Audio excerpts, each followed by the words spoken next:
नाजरीन अस्सलाम वालेकुम। IAD टुडे के खबरनामे में आपका खैर मकदम करते हैं। आइए बढ़ते हैं तफसीलात की तरफ। तेलंगाना बीजेपी पार्टी सदर डॉक्टर के लक्ष्मण ने आज एक प्रेस मीट में तेलंगाना के बरकी महकमे ट्रांसको एंड जेनको के chief general manager D Prabhakar Rao की हालिया प्रेस मीट में बड़े बड़े दावों की मजम्मत करते हुए बताया कि हुकूमत के बड़े बड़े स्कैम्स के सारे सबूत बीजेपी पार्टी के पास मौजूद हैं, ख़ास तौर पर बरकी महकमे के भी। लिहाजा CGM से इन्होंने सवाल किया कि वो किसी के दबाव में आकर CBI इंक्वायरी का जिक्र दिखाए हैं, वो ठीक नहीं है। जबकि रियासती पार्टी ने मरकजी हुकूमत को सारी तफसीलात भी अब बहम पहुंचा दी हैं। रही CGM की बात तो वो महकमे बरकी के कई दूसरे महकमों से आने वाले बकाया जात पर जहन दौड़ाएं, जो कि करोड़ों से रकम कम नहीं है।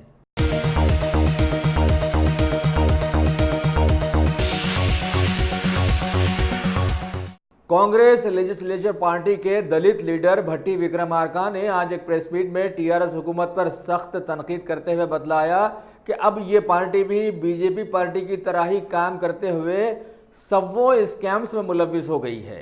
अभी रियासत तेलंगाना में बाबा साहेब अम्बेडकर प्रणहिता प्रोजेक्ट की जो लागत 16 लाख थी, उसको मुख्तलिफ बहानों से 100 करोड़ से भी जायद कर दिया गया है।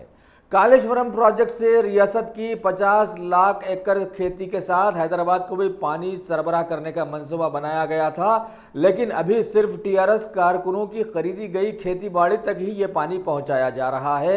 हत्ता के इनके MLA रहने से भी खुल्लम खुल्ला इनकी बेटी के खेती के लिए भी सारा पानी रोक दिया गया है। अब जाहिर सी बात है कि एक MLA का ये हशर है तो आम आवाम का क्या हाल रहा होगा। करोड़ों की बजट के इस्तेमाल के बाद भी चेवड़ला प्रोजेक्ट में वाटर लिफ्टिंग का कोई इंतजाम नहीं लगाया गया। इस तरह से अब यह भी साबित हो गया है कि CM KCR को भी अब यकीन हो गया है कि आइंदा TRS पार्टी इंतखाबात हार रही है।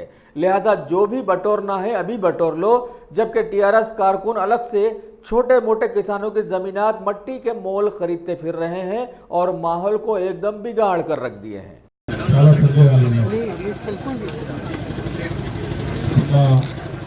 రాష్ట్ర కాంగ్రెస్ కమిటీ అధ్యక్షులు ఉత్తమ్ కుమార్ రెడ్డి గారు చెప్పినట్టు ఈ బాబాసాహెబ్ అంబేద్కర్ ప్రాణహిత చేవెళ్ల ప్రాజెక్టు కేవలం 38,000 కోట్ల రూపాయలతో అగ్రిమెంట్ చేశారు.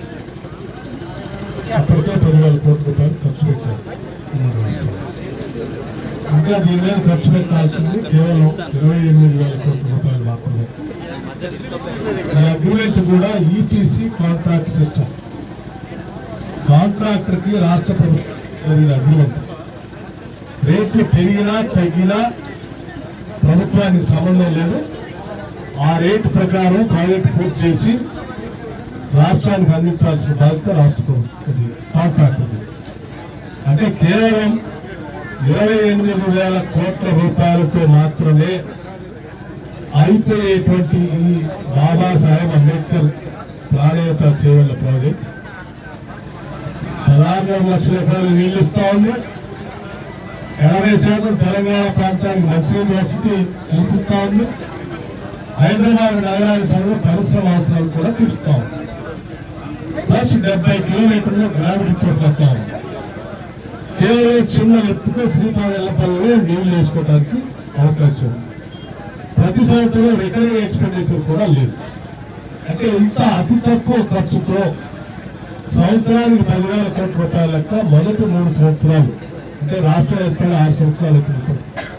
మొదటి 3 సంవత్సరాలు సంవత్సరానికి 10,000 లెక్క ఖర్చు పెడితే ఇప్పటికే గత 3 సంవత్సరాల నుంచి తెలంగాణ రాష్ట్రంలో ప్రాణహిత చేవెళ్ల ప్రాజెక్టు నుంచి 16,000 లక్షల ఎకరాలకి నీళ్లు పారి, ఆ నీళ్లు పారకుండా మొదలుపెట్టిన ప్రాజెక్ట్ ని ఆపి రీడిజైనింగ్ అని చెప్పి కిందికి వెళ్ళి 1,00,000 కోట్లకు పైబడి పెద్ద ఎత్తున ప్రాజెక్ట్ డిజైన్ చేసుకొని నేను ప్రాజెక్ట్ కూడా అయిపోయిందని చెప్తా ఉన్నాను.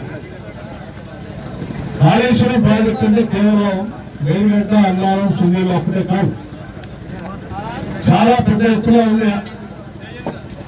ఆ మొత్తం కాస్ట్ ఆయన ఖర్చు పెట్టింది కేవలం 20% మాత్రమే. 20%కే ప్రారంభోత్సవం చేసి ప్రాజెక్ట్ అంతా కూడా మేము పూర్తి చేస్తామని గొప్ప ప్రచారం చేసుకుంటున్నాం. అంటే ఇప్పటికే దాదాపు వాళ్ళు చెప్పే లెక్క ప్రకారం మా ప్రెసిడెంట్ గారు చెప్పే లెక్క ప్రకారం 20% 28,000 కోట్ల రూపాయలు ఖర్చు అయితే మిగిలిన 20% ప్రైవేట్ కాస్ట్ 8 లక్షలు కాస్తుంది. ప్రారంభోత్సవం ప్రైవేట్ ప్రారంభోత్సవం అంటే ఆయన చెప్పే 1 కోటి ఎకరాలు కనీసం 1,00,000 ఎకరాలకైనా నీళ్లు ఇచ్చాడా? ప్రారంభోత్సవం రోజు కనీసం 1 ఎకరానికి కూడా నీళ్లు ఇవ్వలేదు. అంటే 1 ఎకరానికి కూడా నీళ్లు ఇవ్వకుండానే 60,000 కోట్ల రూపాయలు ఖర్చు పెట్టే ఈ ప్రభుత్వాన్ని డెఫినెట్ గా అడుగుతా ఉన్నాం. దాంట్లో కేవలం 30,000 కోట్లు ఖర్చు పెట్టుకుంటే 16,000 ఎకరాలకు ఇప్పటికే నీళ్లు పారే. ఇది వాస్తవం. దీని నుంచి పెంచుకోవడానికి ఈపీసీ కాంట్రాక్ట్ కాబట్టి పెంచుకోవడానికి అవకాశం లేదని రీడిజైనింగ్ చేసి లక్షల కోట్లు తెలంగాణ ప్రజల సొమ్ము దోపిడీ చేయడం కోసం రాష్ట్ర ముఖ్యమంత్రి ఈ ప్రభుత్వానికి సంబంధించి కొంతమంది పెద్దలు కుట్ర చేసి సొమ్మంతా దోపిడీ చేస్తూ ఉన్నారు. కాబట్టి వాస్తవ విషయాలు దీని ద్వారా అయ్యే ఖర్చు, దాని ద్వారా అయ్యే ఖర్చు, ప్రతి సంవత్సరం అయ్యే రికరింగ్ ఎక్స్పెండిచర్ రాష్ట్ర ప్రభుత్వం తెలియజెప్పి కేంద్ర ప్రభుత్వం చేత అవసరమైతే మొత్తం ఖర్చు పైన దోపిడీ పైన సిబిఐ ఎంక్వైరీ చేయించాలనేది మా డిమాండ్. ఈ మధ్య కొత్తగా ఇక్కడ మొదలుపెట్టిన భారతీయ జనతా పార్టీ నాయకత్వం కూడా చాలా పెద్ద ఎత్తున మాట్లాడుతూ ఉంది. తెలంగాణలో స్కీమ్లు ఎన్ని స్కామ్లే ఉన్నాయి. ఈ ప్రభుత్వం అధికారంలో ఉంది.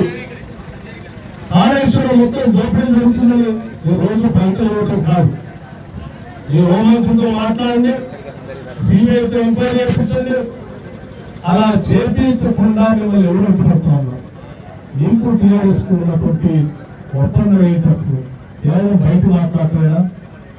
రాష్ట్ర ప్రజల సొమ్ము దోపిడీ గురవుతూ ఉంటే వాస్తవాన్ని ఎంక్వైరీ చేయించే ఆలోచన లేదని కూడా బీజేపీ వాళ్ళు కూడా చాలా స్పష్టంగా జరుగుతూ ఉన్నారు. మేము కూడా చెప్తా ఉన్నాం, వాస్తవ విషయాలు రాష్ట్ర ప్రజలు తెలియకపోవడం కాకుండా రాష్ట్ర ప్రజల సొమ్ము దోపిడీ గురి కాకుండా ఉండటం కోసం తప్పనిసరిగా తెలంగాణ వచ్చిన కాంగ్రెస్ పార్టీగా 4 కోట్ల మంది ప్రజానికానికి ఈ రాష్ట్ర నిధులు చెందాలి. కాబట్టి ఆ నిధులు సక్రమంగా అందేటట్టు దోపిడీకి గురి కాకుండా ఉండటం కోసం స్పష్టంగా దీనిపై ఎంక్వైరీ చేయించాలని కూడా అడుగుతామని తెలియకుండా చెప్తాం.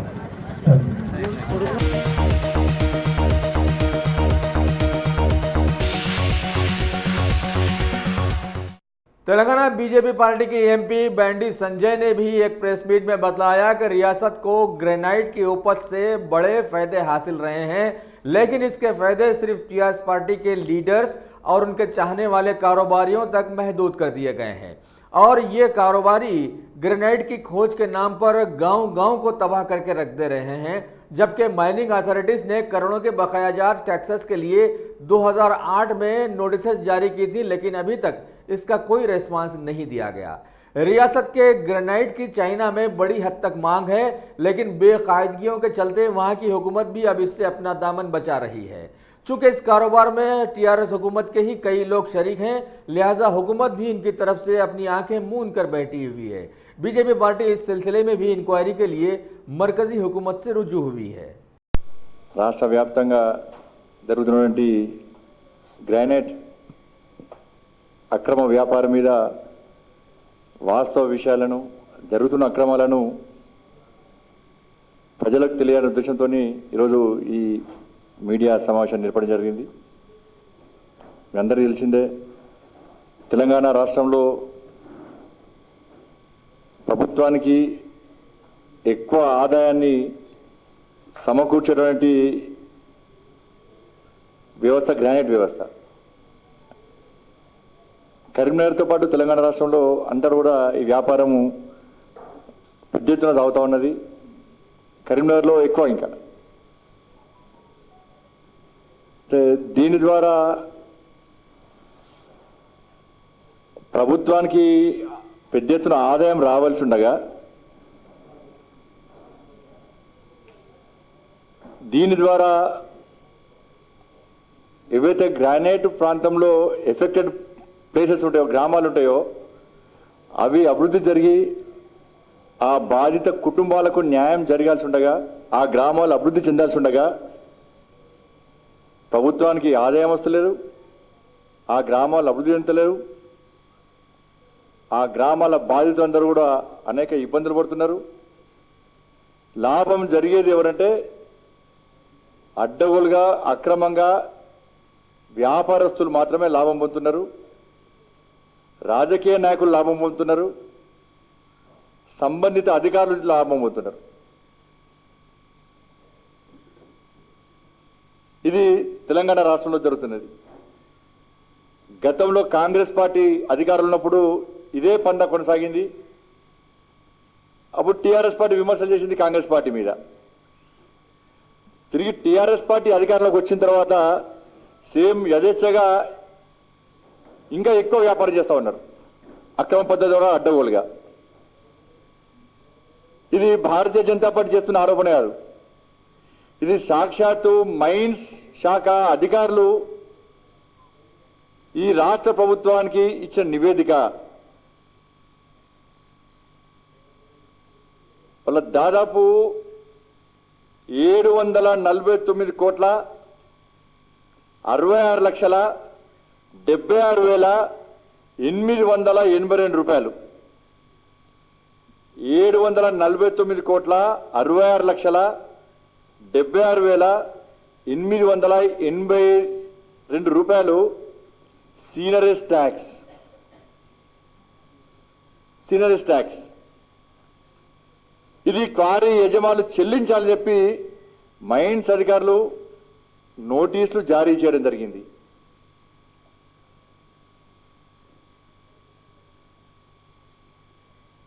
(2008) నుండి 2011 సంవత్సరం వరకు ఈ 3 సంవత్సరాల్లో ఇంత సీనరీస్ ట్యాక్స్ చెల్లించాలని చెప్పి మైన్స్ అధికారులు సంబంధిత క్వారీ యజమానులకు నోటీస్ జారీ చేశారు.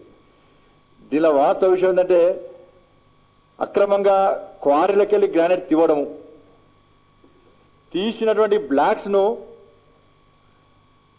రైల్వే గోడౌన్స్ తరలించడం, వ్యాగన్స్కు తీసిన బ్లాక్లకును రైల్వే క్యాన్ల ద్వారా వ్యాగన్ ద్వారా తరలించడం తేడా ఉంటుంది. జీరో వ్యాపారం. రైల్వేకును షిప్పింగ్ కాకినాడ షిప్పింగ్ యార్డ్కు పోయే దానికి తేడా ఉంది, లెక్కల్లో తేడా పూర్తిగా. తీసిన గ్రానైట్కును రైల్వే దానికి లెక్కలో తేడా ఉంది, రైల్వేకును షిప్పింగ్ యార్డ్కు తేడా ఉంది. ఇవన్నిటి తేడాలు గుర్తించి కాకినాడ పోర్ట్ అధికారులు 2008 సంవత్సరంలో షిప్పింగ్ యార్డ్ ఆ కాకినాడ పోర్ట్లో దాడులు చేయగా అసలు కాకినాడ మైన్స్ అందరూ ఆశ్చర్యం గురయ్యారు. ఇన్ని బ్లాక్స్, ఇంత పెద్ద గ్రానైట్ వ్యాపారము అసలు మా దృష్టికే వస్తలేదు అని చెప్పించి పూర్తిగా దాని సందర్భంగా లెక్కలు చేస్తే 2008 నుంచి 2011 సంవత్సరాల వరకు మాత్రమే 3 సంవత్సరాల కాల పరిమితిలో ఎంత వ్యాపారం జరిగిందని చెప్పి లెక్కలు తెలిస్తే కేవలం 8 క్వారీలకు సంబంధించి మాత్రమే లెక్కలు తెలిస్తే 124,94,46,147 రూపాయలు ఒరిజినల్గా కట్టాల్సింది. 3 సంవత్సరాల్లో 8 క్వారీలకు సంబంధించిన వాళ్ళు ఈ 3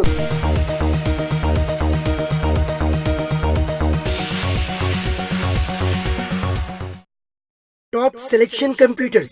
अगर आप टेक्नोलॉजी के दौर में रहते हुए टेक्नोलॉजी से दूर हैं तो सोचिए मत, आइए एक बार खिदमत का मौका दीजिए। हमारे यहाँ branded computers Dell, HP, Lenovo, laptop accessories उम्दा क्वालिटी निहायती वाजबी दाम पर दस्तयाब है। स्कूल, कॉलेज, कॉर्पोरेट, ऑफिस वगैरह में बल्क क्वांटिटी में सप्लाई की जाती है। इसके साथ साथ हमारे यहाँ माहिर टेक्नीशियंस की निगरानी में रिपेयर की सहूलत भी मौजूद है। अगर आप अपने घर, दुकान, सोसाइटी, स्कूल वगैरह को सेफ और क्राइम फ्री बनाना चाहते हो तो इंस्टॉल कीजिए CCTV कैमरा जो HD क्लियरिटी के साथ दस्तयाब है।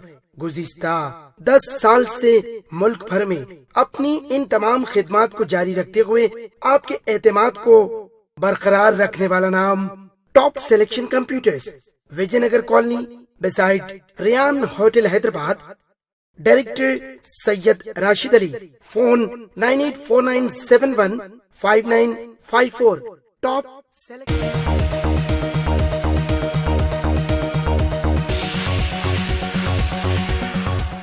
अगर आपने हमारे चैनल को सब्सक्राइब नहीं किया है तो आपको यहाँ सब्सक्राइब बटन दिख रहा है, उसे क्लिक करिए और सब्सक्राइब कीजिए और साथ ही साथ बेल आइकॉन को भी क्लिक करिएगा जिससे कि आपको ताज़ा अपडेट मिलते रहें।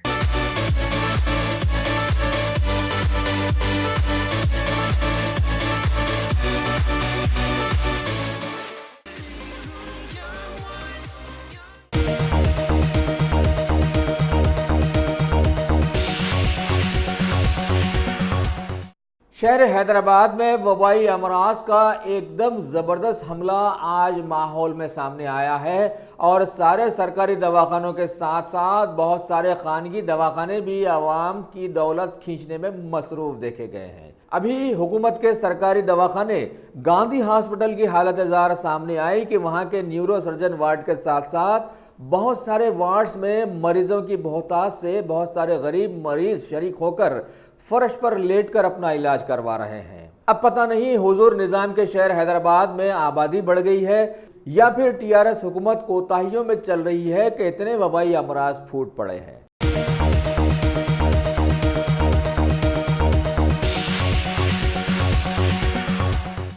रियासत तेलंगाना की टिमरीज यानी Telangana minorities residential educational institution society के सेक्रेटरी बी शफीउल्लाह ने आज एक एलामिया में बतलाया कि टिमरीज के इंतजामिया ने बच्चों की तालीम और तरबियत में मजबूती लाने के लिए एक नया तरीका मुतारिफ करवाया है और वो है activity based learning. Teaching ads की मदद से इसे बरोकार लाया जाएगा। मुस्तकबिल में सारे टिमरीज के स्कूल्स के असतिज़ा इसे अपनाकर बेहतर नताइज लाने की कोशिश करेंगे। Physics, chemistry, biology, astronomy, arts and crafts, science और ज्योग्राफी, इलेक्ट्रॉनिक्स, रोबोटिक्स वगैरह के सिलसिले में तजुर्बाती तौर पर इस मेथड के जरिए बच्चों को तालीम दी जाएगी और इन्हें इस सिलसिले में सारे मटेरियल भी मुहैया किए जाएंगे।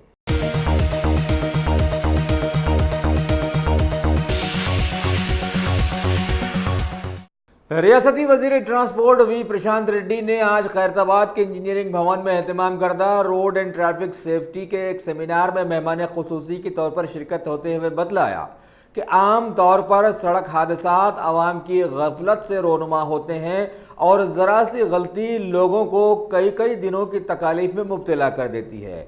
लिहाजा सड़क पर सावधान रहें, खुद भी बचें और दूसरों को भी बचाएं।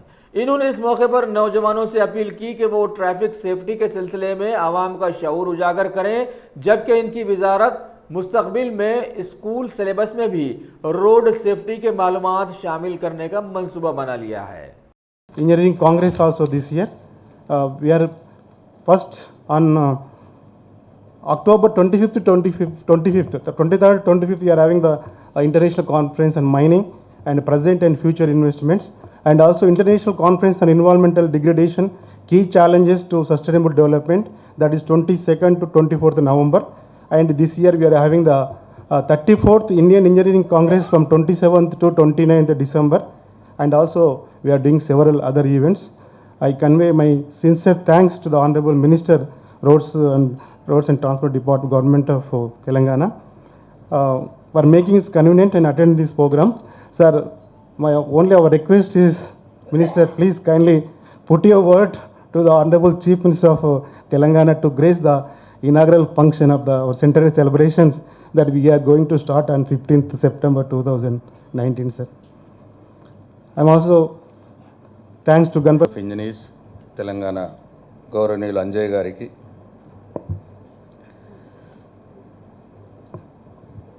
ఈ సెమినార్కు వచ్చినటువంటి డెలిగేట్స్కు, రోడ్ సేఫ్టీ పైన ఉన్న ఎక్స్పర్ట్స్కు, వివిధ డిపార్ట్మెంట్స్ నుంచి వచ్చినటువంటి ఇంజనీర్లకు, రిటైర్డ్ సిఈలకు, రిటైర్డ్ ఇంజనీర్స్కు, మీడియా మిత్రులకు అందరికి కూడా నా హృదయపూర్వక నమస్కారాలు తెలియజేసుకుంటా ఉన్నా. అయితే రామేశ్వరరావు గారు కామెంట్ చేసిర్రు, జనరల్గా చీఫ్ గెస్ట్లు పొలిటీషియన్లు లేట్ వస్తారు కానీ మీరు పొద్దున్నే పెందలాడే వచ్చిర్రు అని చెప్పి ఒక కామెంట్ చేసిర్రు. యూజువల్గా ఫస్ట్ ప్రోగ్రాంలో తొందరగా వస్తాం మేము పొలిటీషియన్స్ని. ఆ ఫస్ట్ ప్రోగ్రాంలో జరిగిన డిలేసు అది క్యారీ ఫార్వర్డ్ అయిపోతూ చివరికి బై లేట్ ఈవినింగ్ 6 o'clock ఉన్న దానికి 9 గంటలకు పోతాం. ఇక it's not our fault actually. అందుకోసం and today also have to go. ఇంకా నేను కౌన్సిల్లో కొత్త మెంబర్ది స్వేరింగ్ ఇన్ సెరమనీ ఉంది. As a legislative affairs minister I have to go there by 11 o'clock. That is why I took a liberty to bypass this order of మీ program ఆర్డర్ని కొద్దిగా bypass చేశాను నేను. I'm extremely sorry. అయితే ముందుగా ఈ road సేఫ్టీపై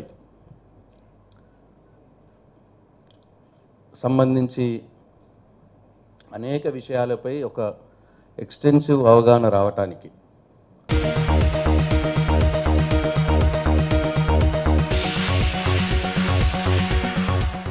शहर हैदराबाद के मीरपेट पुलिस हुदूद के अलमास गुड़ा की सीकीआर कॉलोनी में एक चोरी की खबर मिली है। वहां के साकिन शिव कुमार के घर में घुसकर चोरों ने 30 ग्राम सोने के जेवरात पार कर दिए। शिकायत दर्ज करवाने पर पुलिस ने तहकीकात शुरू कर दी है।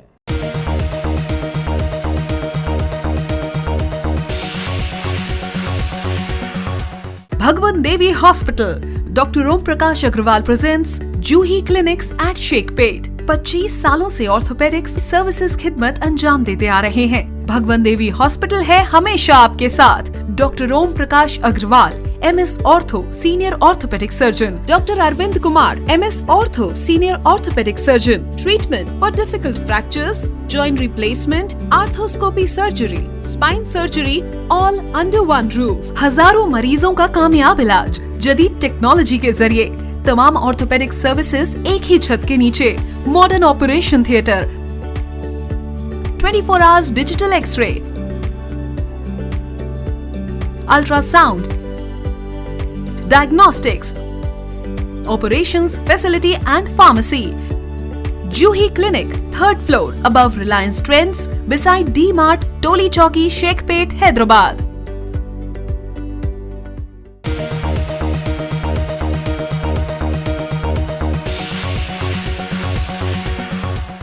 अगर आपने हमारे चैनल को सब्सक्राइब नहीं किया है तो आपको यहाँ सब्सक्राइब बटन दिख रहा है, उसे क्लिक करिए और सब्सक्राइब कीजिए और साथ ही साथ बेल आइकॉन को भी क्लिक करिएगा, जिससे कि आपको ताजा अपडेट मिलते रहें।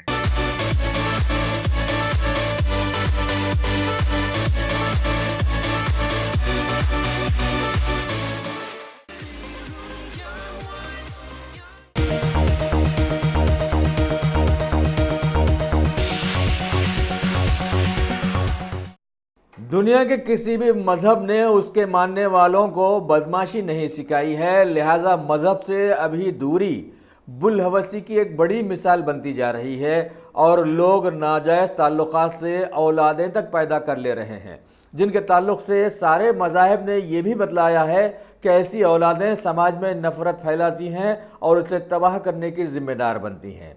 अभी ज़िले मेडचल के तानकुंटा गांव में हालिया दिनों में हुए एक शख्स के कत्ल की वारदात की तफसीलात बालानगर की DCP पद्मजा ने ऐसे बतलाई कि मकतूल की बीवी श्रीदेवी के उसके एक आशिक नौजवान शिवा से नाजायज़ ताल्लुकात थे, जिसकी बिना पर दोनों ने मिलकर श्रीदेवी के शौहर का कत्ल कर दिया। तहकीकात के बाद पुलिस ने शिवा को गिरफ्तार करते हुए रिमांड कर दिया है। ఇది శాంతిపేటకి సంబంధించినటువంటి ఒక మర్డర్ కేసు అండి. ఆ రోజు మన ఇండిపెండెన్స్ డే సెలబ్రేషన్స్ జరుగుతున్న క్రమంలో డైల్ 100 ఒక కాల్ వచ్చింది శాంతిపేట పోలీస్ స్టేషన్కి. ఒక బాడీ మెయిల్ డెడ్ బాడీ ఒకటి సురభి ఎన్క్లేవ్లో పడి ఉందని చెప్పేసి కంప్లైంట్ వస్తే అక్కడికి ఇమీడియట్గా పెట్రోల్ కారు తర్వాత సెక్టర్ ఎస్ఐ గారు అక్కడికి రష్ అయ్యి చూసి ఆ బాడీ ఎవరిది ఏంటి అని ఐడెంటిఫై చేసే క్రమంలో అతని పేరు రామారావు అని చెప్పి ఇతను ఇక్కడ లేబర్గా వర్క్ చేస్తూ ఉంటాడు. తుంకుట విలేజ్లోనే ఉంటాడు. బట్ ఇది రిజిస్టర్ శ్రీకాకుళం డిస్ట్రిక్ట్ అన్నమాట. అది తెలిసిన తర్వాత ఫర్దర్ ఇన్వెస్టిగేషన్లో మనకు ఇతను ఎక్కడ పనిచేస్తాడు, ఎవరెవరు ఉంటారు, ఇతని ఫ్రెండ్స్ ఎవరు అని ఈ ఇన్వెస్టిగేషన్లో తెలిసింది ఏంటంటే ఇతని వైఫ్ అయినటువంటి నక్కా శ్రీదేవి, ఈమె 35 years old. ఈమె వచ్చేసి దామోదర శివ అనే అతనితో, ఇతను నేటివ్ ఆఫ్ ఒరిస్సా, ఇద్దరు కలిసి ఒక ప్లాన్ ప్రకారంగా ఆ ప్లాన్ ఎగ్జిక్యూట్ చేసి ఇతను చంపడం జరిగింది. ఫ్యాక్ట్స్ ఆఫ్ ది కేసుకి వచ్చే వరకు ఈ శ్రీదేవి ఎవరైతే ఉన్నారో డిసీజ్డ్ వైఫ్, రామారావు వైఫ్, ఆమె తర్వాత హస్బెండ్ డిసీజ్డ్ ఇద్దరు కూడా లేబర్గా పనిచేస్తూ ఉంటారు, మేస్త్రీ వర్క్ చేస్తూ ఉంటారు. సో ఆ క్రమంలో ఈ అక్యూజ్ కూడా పరిచయం అవ్వడము, ఆ పరిచయం ఓన్లీ వైఫ్కి బాగా దగ్గర అవ్వడము, అది ఇతను గమనించి ఇతనికి చాలాసార్లు వార్నింగ్ చేయడం జరిగింది. ఆ వార్నింగ్ అనేది బాగా తీసుకొని ఇతనే లేకుంటే బాగుంటుంది అన్నట్టు ఇద్దరు ప్లాన్ చేసి ఇతనికి ఒక 5,000 ఇచ్చి చంపడానికి ప్లాన్ చేసుకున్నారు. ఆ రోజు ఏ రోజైతే 14వ తారీఖు సాయంకాలం పని అయిన తర్వాత ఆ డిసీజ్ని కూడా ఎక్కించుకొని అక్యూజ్డ్ ఇంటి దగ్గర తీసుకొచ్చి డ్రాప్ చేసి వెళ్ళిపోయాడు. చేసి ఫ్రెష్ అప్ అయిన తర్వాత వచ్చిన తర్వాత ఇద్దరు కలిసి తాగాలి అని చెప్పేసి అతనికి బాగా యూజ్ చేస్తే ఇంటికి వెళ్ళి అతను ఫ్రెష్ అప్ అయిపోయి అతన్ని కలిసిన తర్వాత ఒక సత్య వైన్స్కి వెళ్ళి అక్కడ ఒక వాటర్ బాటిల్ ఓసి తర్వాత కింగ్ఫిషర్ బీర్ తీసుకొని ఆ సురభి ఏదైతే ఉన్నాయో ఓపెన్ ల్యాండ్లోకి ఇతన్ని తీసుకుని ఒక బైక్ మీద తీసుకొని వెళ్ళారు. తీసుకెళ్ళిన తర్వాత బాగా తాపించేసి ఆ బీర్ బాటిల్తో తీసేసి బాగా ఘాటు పెట్టాడు. సో దాని క్రమంలో అతను చనిపోవడం జరిగింది. ఈ కేసు ఇతను మనం స్కౌట్ చేసి అంతా చేసి తుంగుట విలేజ్లో ఈవినింగ్ దొరికారు. సో కన్ఫెషన్ మీద బైబిల్ కూడా ఈమె రోల్ కూడా ఎస్టాబ్లిష్ అయింది. సో దీనికి సంబంధించినటువంటి ఆ బీర్ బాటిల్ తర్వాత క్రైమ్ వెహికల్ ఈ రెండు కూడా సీజ్ చేసి ఇప్పుడు అరెస్ట్ చేసి పంపిస్తాం.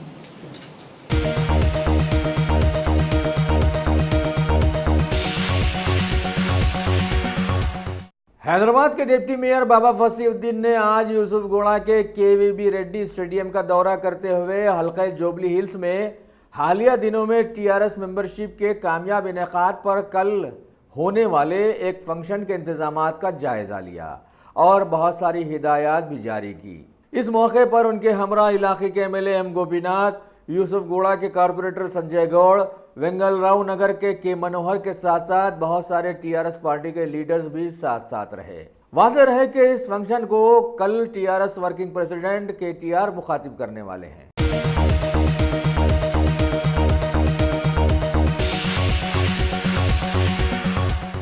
हमारे मुल्क भारत ने आज वर्ल्ड सीनियर सिटीजन्स डे मनाया है। इस सिलसिले की एक तकरीब में सिकंदराबाद के सनशाइन हॉस्पिटल ऑडिटोरियम में क्लब इंटरनेशनल फाउंडेशन के लोगों ने बहुत सारे सीनियर सिटीजन्स में अवार्ड्स तकसीम किए। मेहमान खुसूसी के तौर पर तेलंगाना की अदालत आलिया के 2 जजेस ऑनरेबल अमरनाथ गौड़ और ऑनरेबल राजशेखर रेड्डी ने शिरकत की। అది ఇక్కడ స్టేజ్ మీద నేను చెప్పడమే కాదు, దీన్ని మనస వాచ కర్మన జ్యుడిషియరీ కూడా ఫాలో అవుతుంది అని చెప్పడానికి గర్విస్తున్నాను. ఎంచేతంటే కోర్టులో ఒక అడ్వకేట్ వచ్చేసి, సార్ ఇందులో హై స్టేక్స్ ఇన్వాల్వ్ అయి ఉన్నాయి, కేసు చాలా ఇంపార్టెంట్, ఇందులో 1000 కోట్లు ఇన్వాల్వ్ అయి ఉంది, మ్యాటర్ డిసైడ్ చేయాలి లేకపోతే నష్టం వస్తుంది అని అంటే, ఏం పర్లేదు పక్కన పెట్టండి అని అంటాం. సార్ ఇందులో 100 మంది బెనిఫిషరీస్ ఉన్నారు, ఇది కొద్దిగా వినాలి, దీని మూలాన మీరు ఆర్డర్ పాస్ చేస్తే 100 మందికి ఒక జడ్జిమెంట్ ఇచ్చే అవకాశం ఉంటుంది, మేలు పొందుతారా లేదా వేరే విషయం, కానీ కేసు డిసైడ్ అవుతుంది అని అంటే కూడా ఆల్ రైట్ పక్కన పెట్టండి తొందర లేదంటాం. కానీ ఏ ఒక్క అడ్వకేట్ వచ్చి, సార్ ఇది ఒక సీనియర్ సిటిజన్ కేసు, కొద్దిగా మీరు ప్రయారిటీ ఇవ్వాలి అని అంటే, yes take it out of turn అని అంటే, ఇది మన హైకోర్టులో దీన్ని ఒక ఆనవాయితీగా ఫాలో అవుతూ వస్తున్నాము. ఇది ఇలాగే ముందు కూడా జరుగుతూ ఉంటుంది, పాస్ట్, ప్రెజెంట్ అండ్ ఫ్యూచర్.